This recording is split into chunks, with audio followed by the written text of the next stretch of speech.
Okay, this is the beginner step for Mvvm architecture.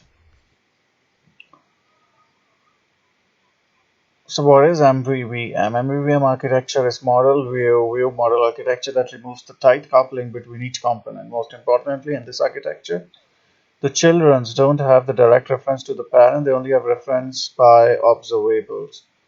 So view, which is UI, XML, view model, which is intermediate RX Java and live data, send requests to the repository, local data source, remote data source, and receive, and this is the model. So this is view model, and model.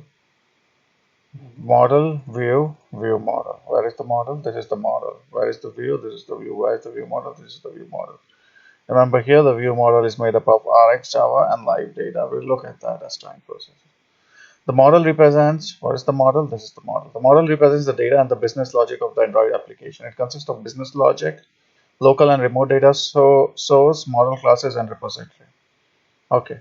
View consists of the UI code, activity, and fragments, and the XML. It sends the user action, the view model, but does not get the response directly. To get the response, it has to subscribe to observables, which the view model exposes it. The view model is a bridge between the view and the model business logic. It does not have any clue to which view has to use when it does not have a direct reference to the view. So basically, view model should not be aware of the view who's interacting with. It interacts with the model and exposes the observable that can be observed by the view. Okay, setting up a new project with Kotlin and other dependencies required. Create a project, start new Android Project Studio, empty activity and next, name Mvvm Architecture, package name Mindwork Framework Mvvm, language is Kotlin, finish, start new project. Add the following dependencies in your build: Gradle, implementation, recycler view, extension, glide, Android networking, RX Java, and RX Android. If you see here, this was RX Java, the view model. Project structure. This is how the project structure is going to look like. COM, Mindwork, MVV, Data API. UPI based adaptive view model. Set up the utils package. We need enum to represent the user interface state. So MVV utils class status success error loading. We need to create a utility class that will be responsible to communicate the current state of the network call to the UI layer. We are going to name this resource. So create a Kotlin class resource inside the name util package and add the following code.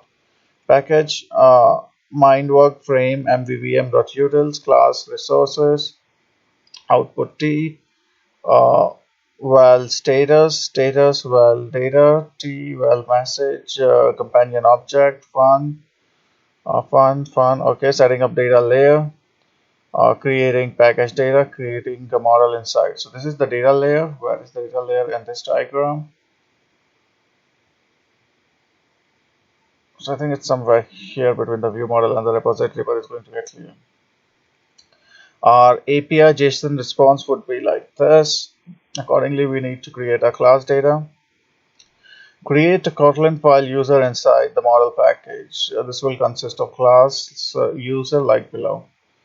So class user, serialers name, ID, email, and after. Create package API inside the data that creates an interface API service inside the API package. So this will be framework mvvm data API. Create an API service implementation to interface API service inside the API package.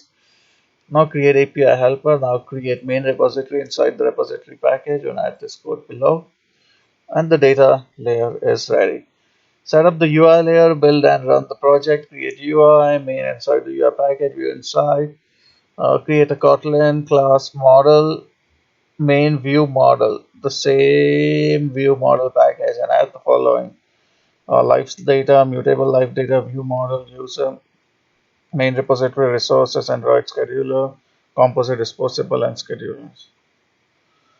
Now we'll have the XML layout, which is for the activity main. And then we have item layout.xml. Now create a Kotlin class main adapter inside the same adapter package and add the following. Okay, project source goes. What next? Implementation dependency inject framework dagger in the project. So this is used to check for any implementation dependency. going to paste this here again.